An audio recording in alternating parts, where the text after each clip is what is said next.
Czytanie z Ewangelii według świętego Jana. Onego czasu Jezus, gdy skosztował octu, rzekł: wykonało się.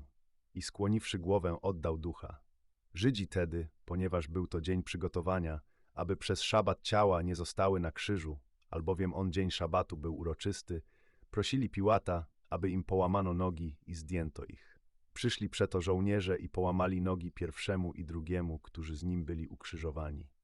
A skoro podeszli do Jezusa i zobaczyli, że już umarł, nie łamali nóg Jego, ale jeden z żołnierzy włócznią otworzył bok Jego, a natychmiast wypłynęła krew i woda.